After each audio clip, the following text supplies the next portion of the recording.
열정과 즐거움이 가득한 7월이 되시길 바랍니다. 라디오 서울이 늘 함께합니다. 강혜신의 오늘의 미국.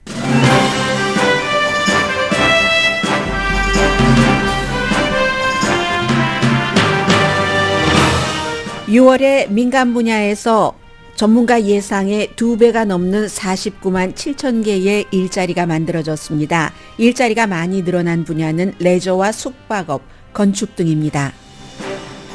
오늘 발표된 일자리 보고서는 좋았지만 주식시장은 별로입니다. 연방준비제도가 이달 말에 이자율을 또 올릴 수밖에 없다는 예상 때문입니다.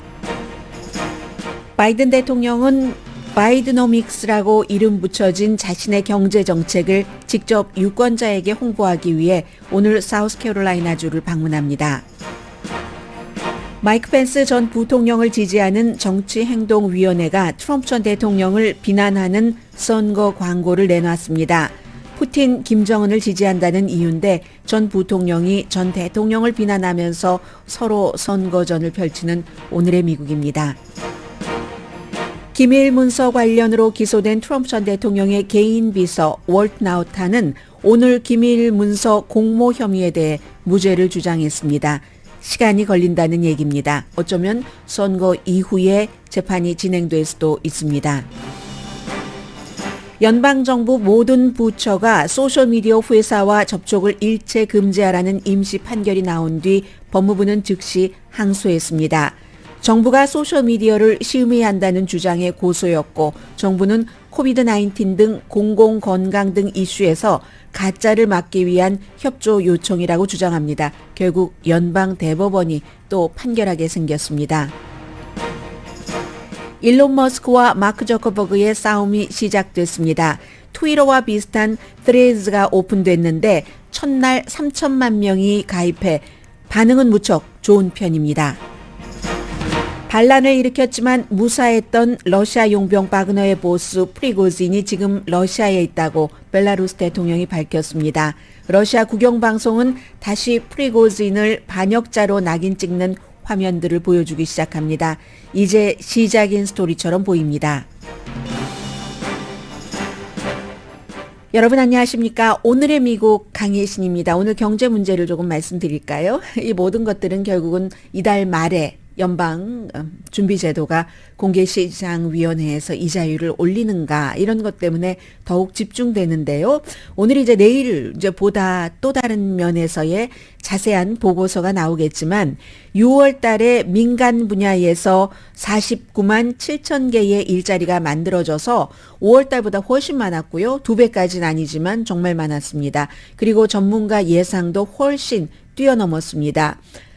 2022년 지난해 7월 이후에 한 달치로는 가장 많이 일자리가 늘어난 건데 레저, 숙박업, 건축 등이 많이 늘어나서요. 6월 달에 아무튼 49만 7천 개인데 5월 달에 늘어난 일자리가 26만 7천 개거든요. 전문가들은 6월 달에 한 22만 개 정도 늘어나겠지 했는데 49만 개가 늘어났으니까 2배 이상 늘어났네요. 전문가 예상보다.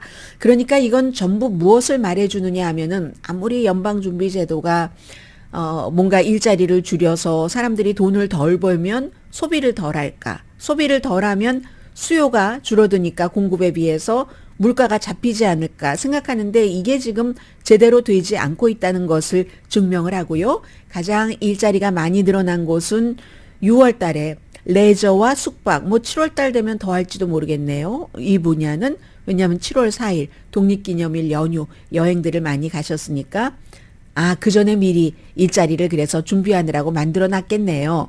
그래서 그 분야에서 레저 숙박에서 23만 2천 개, 건축에서 9만 7천 개, 그 밖에 이제 무역이라든가 교통, 유틸리티에서도 9만 개 정도가 늘어났습니다. 합쳐서요. 그리고는 이제 교육, 헬스케어, 천연자원과 광산 등에서 이제 늘어났습니다. 줄어든 일자리도 있습니다. 제조업이 4만 2천 개가 줄어들었고 정보, 재정 분야 일자리가 줄어들었는데 전반적으로는 처음에 이제 우리가 팬데믹을 맞고 나서 다 닫았으니까 일자리가 늘어날 리가 없잖아요. 그 당시에는 마이너스입니다. 마이너스에서 다시 일자리가 늘어나기 시작한 부분은 물건 상품 부분이었습니다. 그런데 이제는 상품, 이거 언제 서비스가 늘어나는가 했는데 서비스 분야의 일자리까지 어느 정도 회복되고 있는 것으로 보이고 있죠. 전반적으로. 아무튼 서비스에서 49만 7천 개 가운데 37만 3천 개가 서비스 분야에서 늘어난 일자리거든요. 상품이 훨씬 적습니다. 3분의 1 정도밖에 안 되네요. 12만 4천 개가 상품 분야. 이쪽 부분은 조금 안정을 찾아간다. 이렇게 볼 수 있고, 그리고 이제 일자리를 늘리는 분야가 있잖아요. 직원이 50명 미만인 곳, 그리고 또 중간, 또 500명 이상인 큰 기업, 중소기업 이상 되는. 그런데 이번에는 보니까 가장 직원이 적은 50명 미만이 있는 곳에서 일자리가 많이 늘어났습니다. 29만 9천 개. 500명 이상 직원이 되는 곳은 8천 개가 줄어들었습니다. 중간 사이즈에서 18만 3천 개가 늘어났고, 임금을 봐야지 되는데 임금은 1년 전보다 6.4%가 올라서 이 정도면은 5월 달에 이리저리 해서 인플레이션과 비슷하게 되겠네요. 그리고 오름폭은 계속 줄어들고는 있습니다. 소비자를 직접 대하는 서비스 분야가 예상보다 강했다는 게 이제 전문가들이 분석해 놓은 것이고요. 아무튼 잡마켓이 쿨하지 않고는 인플레이션도 지금 한 3.8% 되는 것 2%까지 잡지 못한다. 어제 이제 연방준비제도가 이달 24일, 25일 화요일, 수요일에 공개시장위원회를 열어서 이자율을 어떻게 할까 사람들이 생각을 하고 있는데, 연방준비제도의 스텝들이 말하기를 그 연방준비제도 의원들이 이번에는 올려야지 된다고 생각을 합니다. 그런데 또 이 같은 데이터가 나왔으니까 지금으로서는 지난번에 한번 올리지 않고 퍼즈 일단 스탑을 했지만 다시 7월 달에는 이자율을 인상할 것이다. 이런 게 지금 한 90% 전문가들의 예상입니다. 그리고는 이제 지금부터는 독립기념일도 끝났고 선거 캠페인이 본격적으로 시작이 됩니다. 바이든 대통령도 오늘 길 떠나거든요. 길 떠나는데 레이거노믹스 대신에 요즘에는 이제 바이드노믹스라는 얘기를 많이 하고 있습니다. 그래서 이것을 홍보하기 위해서 가는데, 바이드노믹스는 사실은 바이든 대통령이 먼저 얘기한 건 아니고 먼저 그 월스트리트저널과 파이낸셜 타임즈와 같은 경제 전문 신문이 얘기를 한 겁니다. 그래서 바이드노믹스가 뭔가 종류가 많아요. 많기는 많지만 바이든의 경제 철학이죠. 한마디로 바이든의 경제 철학은 레이거노믹스와는 다르다. 레이거노믹스가 트리클 다운, 아주 부자들에게 세금을 감면을 해주고 기업에 세금을 감면해주면 그 돈으로 다시 투자를 해서 그 회사, 그 기업에서 일하는 개미처럼 열심히 성실하게 일하는 사람에게 돌아간다. 큰 데서부터 똑똑똑 떨어져서 그렇게 간다, 경제가. 이게 아니라는 얘기입니다. 그럼 반대잖아요. 그래서 지금도 공화당에서는 세금을 감면해야지 된다는 얘기를 많이 하고 있고, 트럼프 시대에 세금 감면 많이 했죠. 부자들을 위해서. 상속세 같은 것도 마찬가지로 부자에게 혜택이 많이 됐는데, 반대죠. 이 바이든 대통령은 기업이라든가 부자도 어느 정도의 고통 분담을 해야지 된다. 세금 분야에서는 그렇게 되고요. 결국은 그 트리클 다운이 실패했기 때문에 밑에를 올리는 그 바름업하는, 이게 이제 그 바이드노믹스의 중요한 점이 있고, 세금은 감면해서 저소득층과 중간층에 이득이 되게 한다는 것입니다. 그리고 이제 이걸 공화당에서는 아주 비난을 하죠. 반오일 정책도 여기 바이든 대통령의 경제 철학에 포함되어 있다. 이렇게 얘기를 하고 있는데, 오늘부터는 이제 바이든 대통령이 미국에서 최근에 굉장히 정치적으로 분열됐음에도 불구하고 초당적으로 통과시켜서 돈에 연관돼서 집행을 해야지 될 그럴 부분들이 있잖아요. 그 돈을 어디부터 쓸 것인가 하는 것을 이제 대통령이 국민들에게 보여주는 그런 이제 길떠나기, 나들이를 하게 되는데, 기간산업안도 있었고 우리가 칩 앤 과학법도 있었고 하잖아요. 그래서 그런 모든 것들이 기본적으로는 그린 에너지입니다. 바이든 시대에는 그런데 제일 중요한 건 이제 대중들이 어떻게 생각하느냐인데 대중들은 아이 뭐 잘 되겠어? 실제의 경제보다도 굉장히 그 바이든 대통령의 경제 정책이라든가 경제에 대해서 하는 일에 대해서 점수를 박하게 주고 있습니다. 그래서 뭐가 잘 되겠어? 그리고 그렇게 해봤자 그 돈이 나에게 오겠느냐고. 언제 여기까지 오겠느냐고. 한인타운까지. 한인타운은 점점 어두워지는 것 같은데 라는 얘기를 하시는 분들이 많으신데 어쨌든 미국의 전반적인 경제는 그렇게 어둡지는 않다는 얘기를 하고 싶은데 잘 들어주지 않는 국민들이 많은 겁니다. 그래서 미국에 대한 투자 투어라고도 부르고 있죠. Investing in America라고 해서 경제 괜찮습니다. 더 괜찮아질 겁니다. 공화당은 아닙니다. 아닙니다. 이렇게 얘기를 하고 있고 일반인들은 공화당의 생각에 조금 더 동의를 하는 것 같고요. 아무튼 이 같은 경제 정서 데이터로 나오는 경제는 괜찮은데 실제로 나쁘다고 하는 사람들이 많으니까 그 정서를 깨기 위해서 대통령이 직접 길을 떠나는 겁니다. 기간 산업안 등 정부 프로그램으로 지출하는 것을 홍보하기 위해서 말하자면 돈 쓰는 그 프로그램의 지도를 오늘부터 보여주는 건데 제일 처음 내무부부터 시작을 합니다. 73억 달러를 뭐 한 1,300개 정도의 프로젝트에 이럴 때요. 예전에도 보면 제주가 많은 한인분들께서는 예를 들어서 LA 시정부와 계약을 해서 일을 하고 계시는 이런 분들 계시잖아요. 엄청 뉴스를 들으시면서 뭐 아주 그냥 이 머리가 뭐라고 하나요? 막 그 반짝반짝 빛이 나서 여기 어디를 가면 돈이 있을 것 같아 하고 잘 찾아서 운영을 하시는 분들이 계십니다.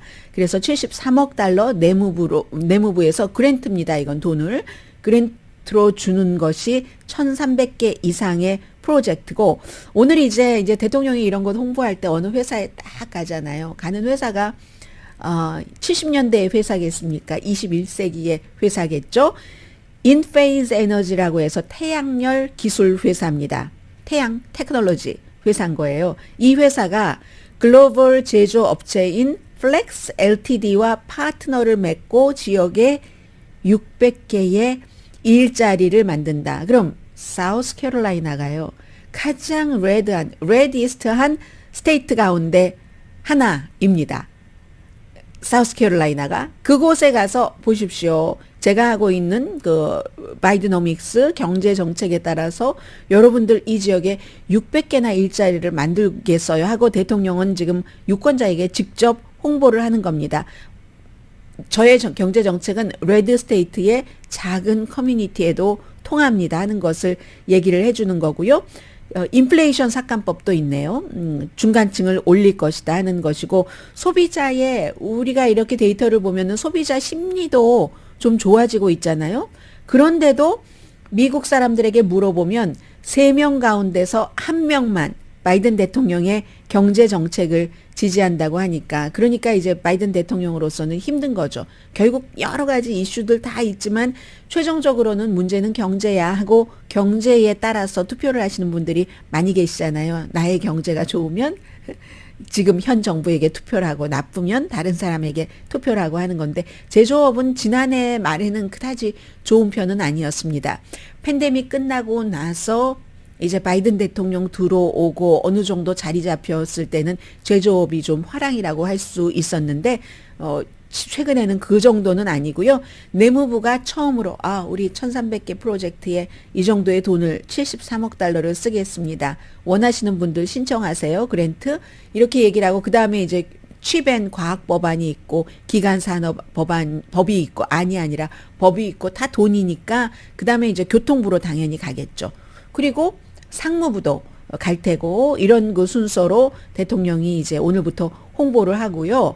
그리고 이제 어제 제가 오늘의 미국 맨 마지막 부분에 유럽과 아시아, 유라시아의 뭐 대표적인 이란, 러시아, 중국, 인도 이런 많은 국가들이 화상 회의를 해서 어떻게 미국을 물리쳐보고 이런 얘기를 했다고 했는데 별로 크게 성공하지는 않은 것 같다고 말씀드렸고요. 의제 일치가 되지 않았기 때문에 바이든 대통령은 나토에 지금 신경을 씁니다. 일요일에 영국에 갔다가 나토 리투아니아에서 74회 정상회의가 열리니까 갔다가 핀란드는 나토에 가입되니까 핀란드의 헬싱키를 가는 이런 방문으로 끝냈는데 그 전에 어제 스웨덴 총리가 미국에 왔었습니다. 백악관에 와서 이제 대통령에게 고맙다고도 얘기를 하고 스웨덴도 나토에 가입하려고 하는데 지금 이게 되면은 바이든 대통령이 조금 할 말이 있는 거고 아니면 또 어떻게 될지 모르겠는데 아마 될 것으로 보고 있는 사람들이 뭐 대부분인 이상인 것 같은데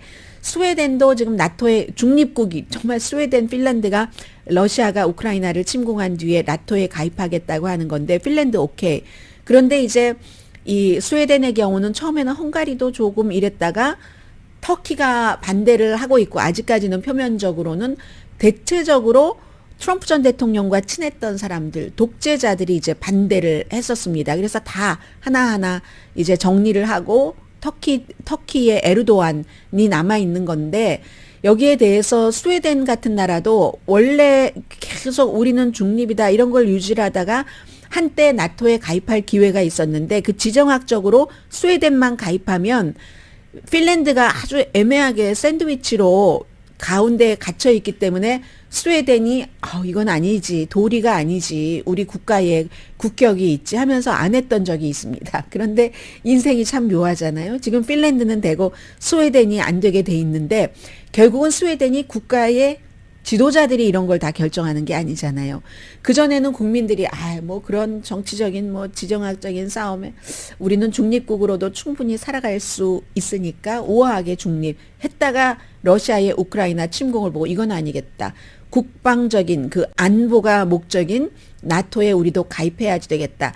여론이 이렇게 해서 이제 스웨덴도 가입을 하려는 적극적인 이런 활동을 하고 있는데 터키는 스웨덴이 중립국이기 때문에 터키에서 이제 민족적으로 국가의 정권에 반대하는 사람들 그리고 저항하는 사람들까지 스웨덴으로 가면 숨겨준다. 쿠르드족. 그런 이유를 들어서 지금 허락을 안 하고 있잖아요. 여기에 대해서 스웨덴의 총리가 마지막으로 미국에 와서 리투아니아에 가기 전에 좀 더 힘을 써주십시오. 이건 뭡니까? 터키가 괜히 예스 하겠습니까?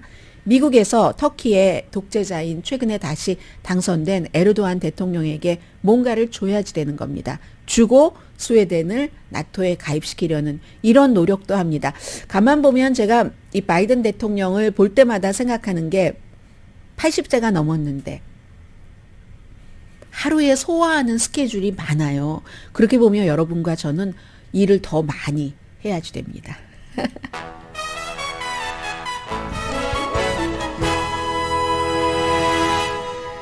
네, 저 어제 일 많이 했어요.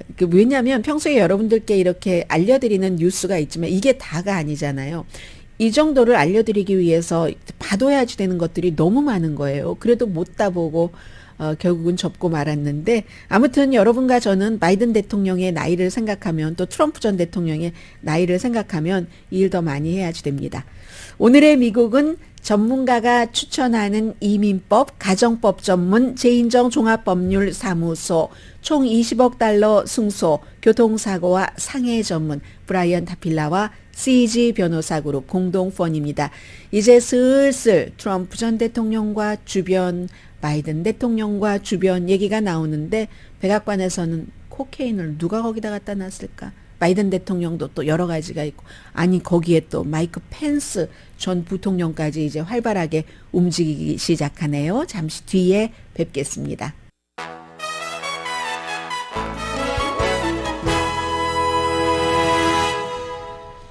라디오 서울 방송 오늘의 미국 듣고 계십니다. 네, 이 사이트가 새로 생긴 사이트라서 그런지 이상하게 소리가 안 나오네요. 제가 뭐 말로 대신 해드려야죠.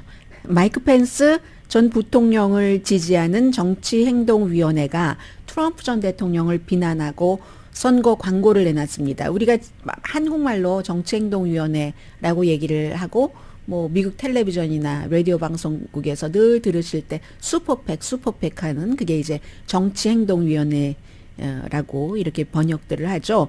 그런데 왜 트럼프 전 대통령을 마이크 펜스 전 부통령을 지지하는 정치행동위원회가 비난을 하는가?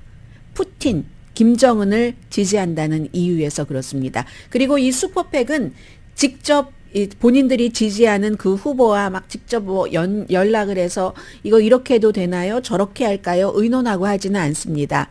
그렇게 해서 하면은 그 마이크 펜스 전 부통령이 트럼프 전 대통령을 이 정도로 공개적으로 비난하는 거 아직은 안 할 것 같은데요.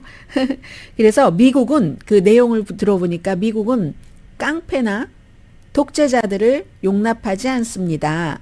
우리는 미국은 그들에게 맞섭니다. 그리고 나서 이제 화면이 트럼프 전 대통령이 막 푸틴과 웃고 악수하고 김정은 위원장과 웃고 악수하고 하는 장면이 나옵니다.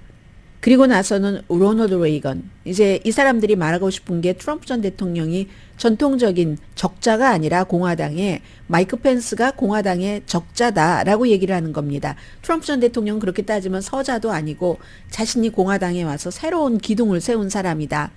이렇게 이제 판단들을 하고 있는 거고요. 공화당에서는. 그래서 로널드 레이건의 그 정통을 이어갈 사람은 트럼프가 아니라 펜스라는 얘기죠.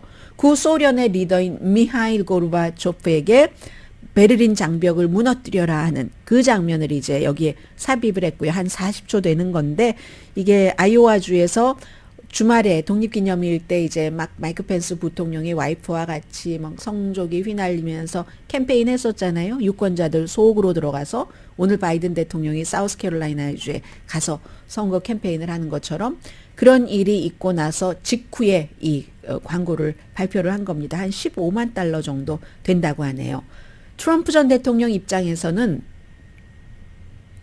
6월 13일에 트럼프 전 대통령이 두 번째 기소된 것에 대해서 무죄를 주장했습니다. 37개 혐의, 기밀 문서 그 케이스에 대해서 그때 월터 나우터라는 그 벨레이 군인이었고 해군이었고 대통령이 물 가져와라 하면 물도 갖다 드리고 뭐 코트도 주고 콕도 갖다 주고 또 집무실 청소도 하고 했었던 40살에 이 괌에서 와서 뭐 해군 복무를 오래 했어요. 한 20년 정도 했던데 월터 나우터도 같이 그때 이제 그 기소를 하고 뭐 당연히 오늘 무죄를 주장했거든요. 몇 시간 전에. 그렇게 하려고 했는데 변호사가 없었어요. 그 당시에. 마이애미니까 그쪽에 변호사가 있어야지 되는데 트럼프 전 대통령도 어렵게 그 당시에 변호사를 구했거든요. 그래서 이제 트럼프 전 대통령만 무죄를 주장하고 그리고 그날 내내 같이 있었죠. 이제 법정에서 일이 절차가 끝나고 쿠반 레스토랑 가고 뭐 뉴저지 가고 할 때도 그런데 이 사람은 지금까지 변호사를 구하지 못했고 오늘도 몇 시간 전에서야 변호사를 구했습니다. 그래서 인정신문에 나가서 6개 혐의로 기소가 됐는데 모두 무죄를 주장을 했습니다. 거짓 진술, 그 기밀 문서에 대해서 사법방해, 아마 다 유죄가 인정되면 한 최대 20년 징역형에 처해진다고 하거든요. 처해질 수 있다고 합니다. 트럼프 전 대통령은 400년 이상이고요. 어떤 거냐면 비디오까지 있는데 이제 창고에서 5번을 박스를 옮겼답니다. 뭐 64개의 박스가 관련 박스인데 막 옮겼다가 이렇게 저렇게 하고 하는데 결국은 그 가운데서 30개 박스만 관련 부처에 돌려주고 나머지는 뭐 돌려주지 않았다 하는 이런 것에 대해서 그동안 조사받을 때 진술하고 거짓 진술하고 했었다는 혐의입니다. 고용된 변호사는 34살이에요. 34살의 뭐 형사법 전문 변호사라고 하는데 여성이고요. 2018년도에 플로리다주에서 하원 의원에 출마를 했는데 떨어졌으니까 지금 다시 변호사 하는 거죠. 샤샤 다단이라는. 그래서 이제 이렇게 그동안 변호사를 구하지 못해서 그랬다 이렇게 얘기를 하고 있고 실제로 그렇기도 했지만 트럼프 전 대통령의 마음속에는 모든 그 재판을 미뤄볼 수 있는 데까지 미뤄보는 것. 이 경우에는 이 재판 결과가 선거가 끝나고 나올 수도 있습니다. 대통령일 때에 그 기밀 문서를 해제하지 않은 채 개인이 돼서 집으로 가지고 가서 사람들에게 막 보여주고 뭐 말하려고 어떤 다른 장소에서도 뭐 페리오에서도 보여줬다는 증언들도 나오던데요. 본인은 아니라고 지금 무죄를 주장하고 있습니다. 그리고 이제 미국이 참 미국스러운 게요. 이 월트 나우타에게 당시에 트럼프 전 대통령이 이제 기소 발표되고 무죄를 주장하고 하는 날 판사가 개인 비서를 할 수는 있다. 그 벨레이를 할 수는 있다. 이거 비서라고 해야지 되나요? 바디맨이 더 나을 것 같아요. 옆에 항상 딱 붙어서 모든 시중을 다 들어주는 시중맨, 바디맨. 그런데 두 사람이 그 미국 법원이 아무리 같은 혐의로 이렇게 기소가 됐다 할지라도 모든 것을 다 구속할 수 없으니까 개인 비서로 바디맨으로 뭐 벨레이로 써도 된다. 그러나 다만 이 사건에 대해서는 서로 말하지 말아라. 그게 가능한가요? 물론 변호사를 통해서는 말할 수 있죠. 그 법적으로도. 그렇지만 항상 볼펜이 트럼프 전 대통령이 그거 마음에 안 들어 한다고 말하기 이전에도 저게 좀 적절하지 않은 것 같아 하면은 얼른 옆에서 다른 것으로 가져다 주면 또 트럼프 전 대통령이 전혀 뭐 거부하지 않고 그거 바꿔서 쓰고 하거든요. 그런 정도로 밀착돼 있는 사람인데 이 케이스에 대해서 말을 안 할까요? 아무튼 법원에서는 그 같은 명령을 내리면서 계속 옆에 같이 있을 수는 있다라는 게 굉장히 미국적이다 하는 생각이 들고요. 지금 또 하나 중요한 것은 백악관에서 일요일 밤에 비밀 경호팀이 찾아낸 백색 가루, 코케인으로 어저께 판명이 됐고 거기에 대해서 어제 하루 종일 이만저만 어써냈던 게 아닙니다. 트럼프 전 대통령이 본인의 소셜미디어에 그거 누구 거겠어. 근데 앞뒤가 안 맞아요. 누구 거겠어. 바이든과 헌터 뭐 이거 아니라고 믿는 사람이 있어? 이렇게 얘기하다가 또 나중에는 그런데 말이야 내가 보니까 그 잭 스미스 특별검사 그 사람이 내가 볼 때는 중독자 같아. 그 코케인이 발견된 그곳에 잭 스미스가 간 걸 본 사람 없나? 뭐 이런 식으로요. 그러면서 앞으로 언론은 그럼 앞과 뒤가 안 맞잖아요. 그것이 가루가 바이든과 헌터의 것이었다고 하다가 뒤에는 이렇게 있는데 그 사이에는 또 뭐라고 얘기를 하냐면 아마 나는 알아. 언론 미디어가 분명히 그거 아주 조금이었다고 하다가 양이 작다, 그 다임 크기였다고 합니다. 다임 정도 사이즈였다고 하고 왜 어떤 땐 크기와 사이즈가 느낌이 다르죠. 다르기도 하죠. 그래서 이제 그렇다고 하는데 아주 막 작은 양이라고 할 거야. 그러다가 나중에는 그게 아스피린이라고 할 거야. 그러면서 흐지부지 없어지겠지. 이렇게도 얘기를 했습니다. 그런 얘기를 했고 또 그 론 디센티스 플로리다 주지사는 본인도 이제 주지사니까 관저에 살잖아요. 그리고 본인의 가장 큰 자산, 젊은 와이프, 6살, 5살, 3살의 세 자녀 이런 걸 항상 내세우죠.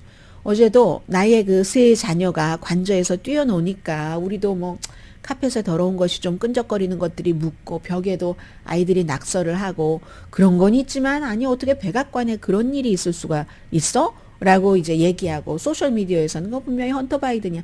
헌터 바이든은 금요일부터 화요일에 돌아왔거든요. 백악관으로. 아버지와 같이 그 사이에는 캠프 데이비드에 가족들이 전부 가서 독립기념일 행사만 하고 그쪽에 가서 쉬다가 다시 이제 화요일 날 와서 또 다른 행사를 하고 했습니다. 그래서 지금 카메라가 있잖아요, 거기. 왜냐면은 어제 백악관 대변인이 직접 나와서 한 얘기 들어보니까 방문객들이 많이 있는 웨스트 윙이지만 웨스트 윙에 대통령, 부통령, 뭐 집무실, 기자실, 뭐 대변인실, 비서실장실 다 있지만 관광객들이 많이 다니는 그런 곳도 있고 도서관도 있고 하니까 관광객들이 많이 다니는 로비에서 발견이 됐다. 뭐 다른 매체가 더 정확하게 딱 집어서 보도를 한 거 보니까 관광객이 됐던 손님이 됐건 휴대폰을 어디다가 두고 가야지 되잖아요. 그 휴대폰을 보관하는 장소 스토리지에서 나왔다. 이렇게 얘기를 하던데 전부 지금 카메라 돌려보고 있고요. 부서별로 돌려보는 겁니다. 그 각자의 부처별로 카메라를 돌려보고 나중에 이제 크로스 체크를 하겠죠.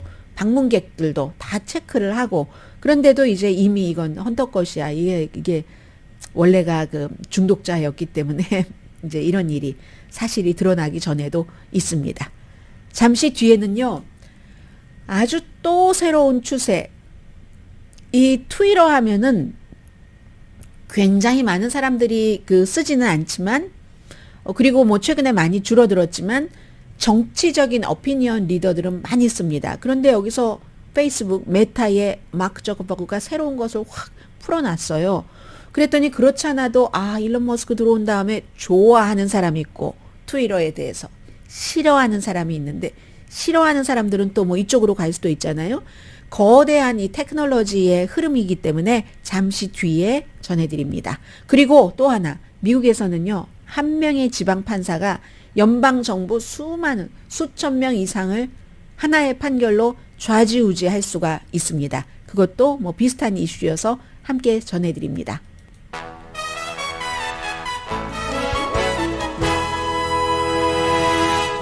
라디오 서울 방송 오늘의 미국 듣고 계십니다. 이 트위터의 일론 머스크와 페이스북 메타의 마크 저커버그 여러 가지로 요즘 뭐 대결 거의 막 가고 가다가 한 가지는 딱 어제 시작을 했습니다. 이 페이스북의 모 회사인 메타에서 만든 트레드 뭐 막 실 같은 게 얽히고 설키고 하는 그것이요.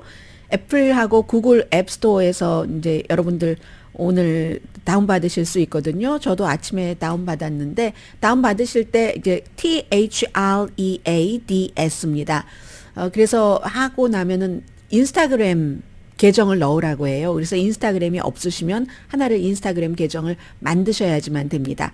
그렇게 해서 하는 건데 이게 이제 트위터의 라이벌이 되는 거죠. 애플과 구글 앱에서 하고 미국, 영국 100개국 정도에서 이제 어제 로스앤젤레스 시간으로 오후 4시에 시작이 됐습니다. 유럽연합은 규제 문제 때문에 아직 안 하고요. 이게 얼마나 인기가 있었냐면 처음에 한 4시간 동안에 500만 명 하더니 지금은 3천만 명 넘었다고 하고요. 유명한 사람들도 있고 뭐 유명한 어떤 매체도 있고 빌보드, HBO 뭐 넷플릭스 몇 분 만에 금방 여기에 가입했다고 하거든요. NPR은 당연하죠. NPR 트위터가 막 좀 힘들게 하고 말도 그렇게 했기 때문에 NPR도 당연히 갖고 했는데 트위터와 비슷하기는 합니다. 그런데 예를 들어서 용어가 조금 다르더군요. 트위터는 리트윗이라고 남의 것을 이렇게 하는 리트윗인데 이 트레드에서는 리포스트라고 하고요. 그리고 만약에 여러분들께서 요즘에 트위터를 안 쓰셨던 분들 그리고 지금까지 한 번도 트위터를 쓰시지 않으셨던 분들은 오늘의 미국을 듣고 계시는 분, 보고 계시는 분들 가운데서도 나이가 70 이상, 80 이상 되신 분들도 계시잖아요. 그분들이 유튜브 하시죠. 유튜브 하시면 여러분 이거 하실 수 있습니다. 그동안 그냥 새로운 추세를 한번 한다 하는 뜻으로 누구에게 뭐 앱은 다운로드 받아달라고 하셔서요. 이 threads라는 것 해서 차이가 어떻게 되냐면 오너가 다르죠. 마크 저커버그냐 일론 머스크냐. 트위터는 280자 이것도 늘어나서 그렇게 쓸 수 있는데 이 마크 저커버그의 thread는 500자입니다. 500자고 다른 것은 비슷한데요. 링크하고 사진도 올릴 수 있고 비디오는 이 트위터는 2분 20초까지가 되는데 이 마크 저커버그의 thread는 5분까지 됩니다. 그리고 다른 것은 딜릿은 둘 다 되고 편집은 이쪽 것만 된다고 봐야 되겠네. 편집은 그렇죠. 트위터가 안 되니까. 그리고 직접 메시지 보내는 거는 트위터만 되고 트렌드 스토리 같은 것은 아직은 트위터만 되지만 나중에 이쪽도 하지 않을까 하는 생각도 들고요. 해시태그도 트위터만 됩니다. 지금은. 그런데 어쨌든 이게 앞으로 굉장히 많은 뉴스를 만들 것이기 때문에 여러분들께서도 한번 뭐 가입하시는 것 추천해 드립니다. 안 쓰시더라도 뭔가가 계속 뉴스가 나올 텐데 저건 뭐지 하고 스트레스 받으시잖아요. 그런 스트레스 해소용으로라도요. 인스타그램과 연계가 돼서 파워풀하다고 할 수도 있고 아니면 이제 뭐 하나를 해서 빠져나갈 때 두 개가 연동돼 있으니까 불편한 점도 있을 수도 있고 하는 겁니다. 그래서 시간이 걸리지만 우리 한 적어도 10억 명 정도는 쓸 수 있게 하겠다. 이게 마크 저커버그의 얘기고 어제 너무 웃긴 게 트위터에서 트렌드가 있잖아요. 그 단어 트렌드 같은 것에 라이벌인 thread가 많이 올라가 있었던 장시간 올라가 있었던 그런 것들이 있습니다. 그리고 어제 이건 이제 루이지아나주의 지방 판사가 내린 판결인데 이건 이제 미국의 어떤 정신과도 연관이 되고 이렇게 되는 겁니다. 이 판사의 영향력이 굉장히 커요. 루이지아나주 판사가 어떤 판결을 내렸냐면 판결보다도 먼저 소송. 루이지아나와 미시건주의 검찰총장이 지금 현재의 정부가 소셜미디어, 뭐 이게 페이스북도 되고 트위터도 되고 구글 다 되는 거예요. 그런 곳에 회사와 연관을 맺어서 어떤 때 뭐 저거 이상해 뭐 내려라 삭제하라든가 경고를 준다든가 하는 것을 하고 있는데 하지 말아라 하는 얘기입니다.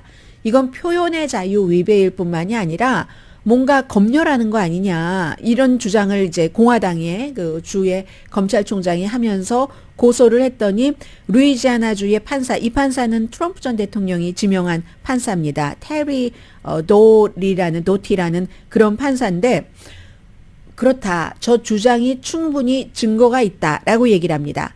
그러면 이쪽에서는 정부 쪽에서는 뭐라고 얘기를 하냐면 오해의 소지가 있는 그 허위 주장 뭐 백신 맞으면 뭐 어떻게 된다던가 폭력을 선동하는 것이라든가 아니면 국가 안보와 아주 위험한 그런 것 뭐 범죄와 연관된 것 이런 것들에 대해서 경고를 보낼 수도 있고 하는 그런데 이게 말이 되느냐라고 하지만 어쨌든 판결은 판사가 하는 거기 때문에 판사가 임시 판결입니다. 영원한 판결은 아니고 그런 판결을 내렸는데 그동안 우리가 소셜미디어를 대하는 게 공화당과 민주당이 상당히 달라서 공화당은 아니 소셜미디어에서 일론 머스크가 등장하기 전까지는 너무 우리 그 보수를 힘들게 했어. 보수 것 다 삭제하고 말이야. 이렇게 얘기를 하거든요.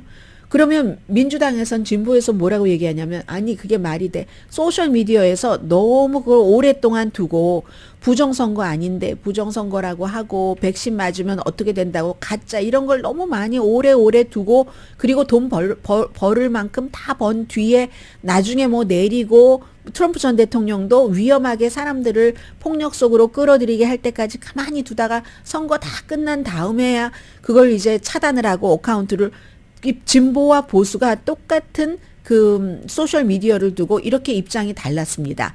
그런데 어제는 보수의 편을 보수 판사가 들어준 거고요. 컨텐츠를 제거하거나 아니면 뭐 이걸 뭔가를 아무튼 회사에서 억제하려고 하거나 축소하려고 하거나 뭐 이런 유도할 수 있는 목적으로 소셜미디어 회사와 만나는 것에 대해서 인정을 한 겁니다. 이 판사의 경우에는 그런 거 하지 말아라. 그럼 어떻게 되냐면 보건복지부, 질병통제국, 뭐 연방수사국 또 일단 이런 판결이 내려졌기 때문에 전혀 이제 같이 그 소통을 할 수가 없는 겁니다. 어떤 경우에는 그런 소셜미디어에 뭐 한 것을 보고 범인을 잡는 경우도 있고 범죄를 예방하는 경우도 있고 하잖아요. 그러면 이게 몇몇 부처가 아니라 모든 연방정부 부처와 사람들이 소셜미디어에 접근을 하지 말라고 하니까 얼마나 큰 영향력을 미치겠습니까? 예외는 물론 뒀습니다. 국가안보나 범죄에 대해서는 예외를 뒀고 이 같은 일이 있자마자 바로 연방법무부가 항소를 했죠. 제5항소법원이니까 여기도 뭐 만만치 않은 항소법원이네요. 뉴올리언스. 아니면 적어도 항소 결정 나오려면 오래 걸리니까 항소 결정 나올 때까지만이라도 이거 해야지 된다. 국가적으로 위험한 부분이 있다. 공공 건강에도 위험한 부분이 있다. 앞으로는 더 할 수도 있겠죠. 왜냐하면 로버트 케네디 주니어 같은 사람이 민주당의 예비선거 후보이기 때문에 이 사람은 무슨 뭐 백신에 대해서도 그렇고 여러 가지 음모 같은 것을 많이 얘기하는 사람이니까요. 아무튼 그렇습니다. 그럼 이게 어디에 해당되느냐? 모든 것에 다 해당됩니다. 페이스북, 메타, 트위터, 유튜브, 구글, 왓츠업, 인스타그램, 뭐 위챗, 틱톡, 뭐 시나 웨이보, 뭐 QQ, 텔레그램, 뭐 스냅챗, 뭐 너무 많아요. 다. 뭐 핀터레스트, 레딧도, 링크드인도 마찬가지고 그리고 뭐 뭔가 딱 질문하면 답착 주는 뭐 코라 같은 것도 그렇고 디스코드도 그렇고 디스코드가 지난번에 이제 그 젊은 어린 군 출신이 비밀 정보를 미국이 뭐 다른 나라 것을 이렇게 다 보고 있어 한국 것도 다 도청해서 하고 한 것을 이 디스코드를 통해서 다른 사람들에게 알렸었다는 그 디스코드고요. 뭐 트위치, 뭐 텀블러 전부 다 그밖에 이름도 잘 알려지지 않은 것까지 전부 해당이 됩니다. 이건 무엇을 얘기하느냐면 결국은 이 이슈도 연방 대법원까지 가겠네. 그리고 이미 공화당의 압력으로 뭐 코비드 19에 관한 것, 또 부정선거를 주장하는 거 이건 얼마 전에 풀어줬잖아요. 해지했잖아요. 그런 것을 올릴 수 있도록. 뭐 더 이상은 뭐 큰 뭐 영향을 미치지 않을 것 같다 등등의 이유를 들어서 해서 모든 것은 다 누구에게로요? 연방 대법원에게로 갑니다. 잠시 뒤에 이건 꼭 뭔가가 터질 것과 같은 그런 분위기를 풍기는 뉴스가 있거든요. 전해드립니다.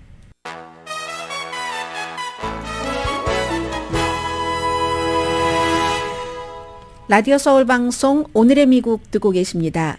네, 벨라루스의 그 알렉산더 루칸센코 그 대통령이 바그너 용병 반란을 일으킨 그 용병의 대장 리더인 프리고진이 예브게니 프리고진이 벨라루스에 도착을 했었다고 했잖아요. 그런데 지금 벨라루스에 없다. 러시아에 있다라고 얘기를 했고 러시아의 세인트피터스버그에 그곳이 바로 이 프리고진이 자라났고 또 핫도그 장사도 했고 식당도 했었고 이 벨라루스의 대통령도 그 식당에 가서 밥을 먹었고 블라디미르 푸틴이 그 세인트피터스버그의 부시장이었었을 때도 그 식당에서 밥을 먹었고 이랬던 곳이잖아요. 거기에 갔다 하는 거거든요. 근데 사실은 정확하게 뭐 러시아에 있는 것은 맞는 것 같은데 어디에 있는지 모른답니다. 영국의 BBC 방송이 이 프리고진의 비행기 데이터를 쭉 추적을 했더니 그날 이 그 루칸세코 벨라루스의 대통령이 벨라루스에 왔다라고 얘기한 날 프리고진의 비행기가 그쪽에 도착을 하긴 했답니다. 그런데 같은 날 저녁에 그 비행기는 다시 러시아로 왔다는 얘기거든요. 모스크바로. 그리고 왔다 갔다를 몇 번 했대요. 그러면 처음부터 프리고진을 그 비행기 안에 타고 있는 것을 본 사람이 있는가? 아니면 처음에는 갔어도 몇 번 왔다 갔다 할 때는 프리고진이 그 안에 있었는가? 지금은 세인트피터스버그에 있는가? 모스크바에 있는가? 이 데이터에 따르면 모스크바를 왔다 갔다 했다고 하니까요. 프리고진의 전용 비행기가 해서 어디에 있는지 알 수 없다는 거고요. 또 바그너 용병도 벨라루스에는 없다. 벨라루스 대통령이 얘기를 했는데 그러면 지금 이 바그너 용병은 어디 있는가? 며칠 전에 파이낸셜 타임즈를 보니까 파이낸셜 타임즈의 바그너 용병이 용병 부대장인가 하는 사람이 용병을 모집하는 거 거기에 대해서 딱 그 텔레그램에 홍보를 엄청 했고요. 그리고 이건 뭐 국방부와 연관이 없이 우리가 자체적으로 모집을 하는 거다. 계속 이 프리고진의 용병 모집은 되고 있었다는 얘기잖아요. 그런데 벨라루스에 없다고 하는 것이고 그렇게 되면은 그 프리고진과 블라디미르 푸틴이 반란이 일어났었을 때 벨라루스로 가는 조건으로 그래 죄를 묻지 않겠어 했던 이 계약이 맞기는 맞는 건가? 그런 생각도 하고 그리고 이제 또 하나 중요한 것은 러시아의 국영 텔레비전이 처음에는 왔다 갔다 했잖아요.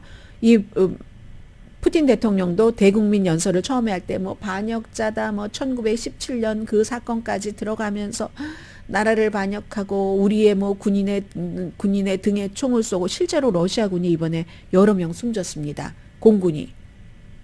그리고 공군기도 여러 대가 격추가 됐고 그 나라의 군인을 죽게 한 반란군의 대장을 용서한 거잖아요. 그런데 시간이 지나면서 보니까 이게 조금 달라지기 시작해서 러시아 국영 텔레비전에서 다시 프리고진을 비난하기 시작한답니다. 배반이다. 탐욕스럽다. 폭력적인 좀도둑 수준이다.